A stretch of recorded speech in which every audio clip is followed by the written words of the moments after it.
1892 Manarcad CMS LP school സ്ഥാപിതമാകുന്നത്. 2019 ആയപ്പോഴേക്കും school കെട്ടിടത്തിന്റെ അവസ്ഥ തീർത്തും പരിതാപകരമായി. പുതിയൊരു സ്കൂൾ കെട്ടിടം പണിയാനായി എന്ത് ചെയ്യുമെന്ന് ആലോചിച്ചപ്പോഴാണ് പൂച്ചെടികൾ വിറ്റ് പണം സ്വരൂപിക്കുക എന്ന ആശയം മുന്നിലേക്ക് വരുന്നത്. 10 ചെടികൾ 500 രൂപയ്ക്ക് വിൽക്കുന്നതായിരുന്നു പദ്ധതി.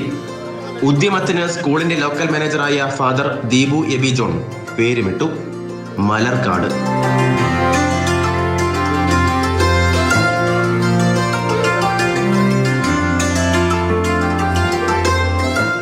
ഒരു സമയം കഴിഞ്ഞപ്പോൾ ഞങ്ങൾക്ക് മനസ്സിലായി പുതിയൊരു കെട്ടിടമില്ലാതെ നമുക്ക് വളരാൻ പറ്റത്തില്ല, അല്ലെങ്കിൽ സ്കൂളിനൊരു വളർച്ച ഉണ്ടാകത്തില്ലായിരുന്നു.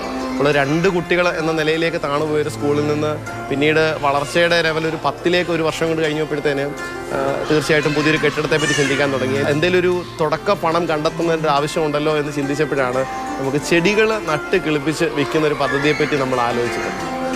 അപ്പോൾ നമുക്കിടയിൽ ഒരുപാട് പേർക്ക് ഈ ചെടികളുമായിട്ട് താല്പര്യമുള്ളവരുണ്ടായിരുന്നു. അപ്പം ഞങ്ങൾ ഒരു ആശയപരമായ വലിയൊരു പദ്ധതി രൂപീകരിച്ചതല്ല, എങ്കിൽ പോലും അതങ്ങ് പതുക്കെ ആരംഭിക്കുകയായിരുന്നു. എന്നാൽ കാലക്രമേണ ഈ പദ്ധതി വളരെ വിജയകരമായിട്ട് മാറി.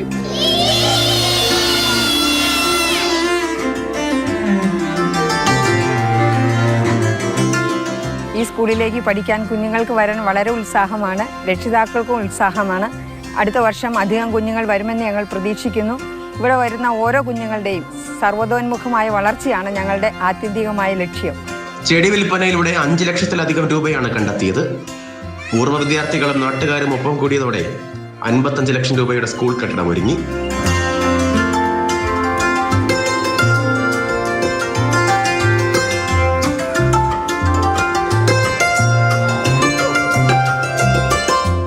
മുൻ മുഖ്യമന്ത്രി ഉമ്മൻചാണ്ടി ചെടി വിറ്റ് തുടങ്ങിയ പദ്ധതി ചാണ്ടി ഉമ്മൻ MLA ഓൺലൈനായി ഉദ്ഘാടനം ചെയ്തു.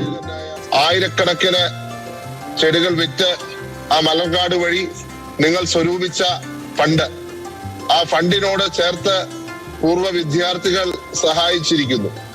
അങ്ങനെയാണ് ഈ കെട്ടിട നിർമ്മാണം സാധ്യമായിരിക്കുന്നത്. നിലവിൽ 50 കുട്ടികൾ മാത്രം പഠിക്കുന്ന ഈ സ്കൂളിൽ വരുന്ന വർഷം ഇരട്ടിയോളം കുട്ടികൾ എത്തുമെന്ന പ്രതീക്ഷയിലാണ് സ്കൂളിന്റെ ഭാരവാഹികൾ. മാതൃഭൂമി ന്യൂസ്, കോട്ടയം. ഷിനോജ് എസ് ചേർന്നു. Good morning Shinoj. ഈ പറഞ്ഞ മലർക്കാട് ഉണ്ടാക്കിയെടുത്ത് ചെടികൾ വിറ്റ് കിട്ടിയ പണം ഒരു കെട്ടിടം നിർമ്മിക്കുന്നതിനായി 5 ലക്ഷത്തിലേറെ രൂപ സമാഹരിക്കുക, ഇതൊക്കെ എല്ലാവർക്കും ചെയ്യാവുന്ന കാര്യങ്ങളാണ് എന്ന് തോന്നും. പരീക്ഷിക്കാവുന്ന കാര്യങ്ങൾ, അതാണ് ഞാൻ ഉദ്ദേശിച്ചത്. ചെറിയ കാര്യമല്ല അവർ ചെയ്തത്. അങ്ങനെ പൂക്കൾ എത്രത്തോളം മനോഹരമാണോ അതുപോലെ തന്നെ മനോഹരമായ ഒരു കാര്യമാണ് അവർ ചെയ്തിരിക്കുന്നത്, അല്ലേ ഷിനോജ്? തീർച്ചയായും മതി. നമ്മൾ ഈ വാർത്ത ചെയ്യാനുള്ള പ്രധാനപ്പെട്ട കാര്യവും അത് തന്നെയായിരുന്നു. പ്രത്യേകിച്ച് നമ്മുടെയൊക്കെ നാട്ടിൽ ഇത്തരത്തിലൊരു സ്കൂൾ കെട്ടിടം അങ്ങനെ എന്തെങ്കിലും മറ്റെന്തെങ്കിലും സംരംഭം തുടങ്ങണമെങ്കിൽ നമ്മൾ ആദ്യം നടത്തുക ചിലപ്പോൾ ഒരു ബിരിയാണി ഫെസ്റ്റ് നടത്തും, അല്ലെങ്കിൽ ഒരു നറുക്കെടുപ്പ് നടത്തും. അതിലൂടെ ആയിരിക്കും ഈ ഫണ്ട് സ്വരൂപിക്കുന്ന ഒരു പരിപാടി കണ്ടെത്തുക. പക്ഷേ ഈ മണർകാട് ഈ നാട്ടുകാരൊക്കെ ഈ സ്കൂളിൻ്റെ ഭാരവാഹികളൊക്കെ ചിന്തിച്ചത് അതിനേക്കാളും ഒക്കെ അപ്പുറത്ത് കുറച്ചുകൂടി വ്യത്യസ്തമായ ഒരു തരത്തിലായിരുന്നു അവരുടെ ചിന്ത എന്ന് പറയുന്നത്.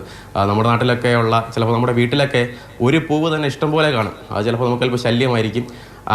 മറ്റൊരു വീട്ടിലാണെങ്കിൽ മറ്റൊരു പൂവ് ഇഷ്ടം പോലെ കാണും. അത്തരത്തിൽ ഒരു കുറച്ച് പൂക്കൾ ശേഖരിച്ച്, കുറച്ചെന്നല്ല 5 ലക്ഷം രൂപയ്ക്ക് പൂക്കൾ വിറ്റു എന്ന് പറയുമ്പോൾ അവർ എത്രത്തോളം പൂക്കളാണ് ശേഖരിച്ചത് എന്ന് നമുക്ക് പറയേണ്ടതില്ലല്ലോ.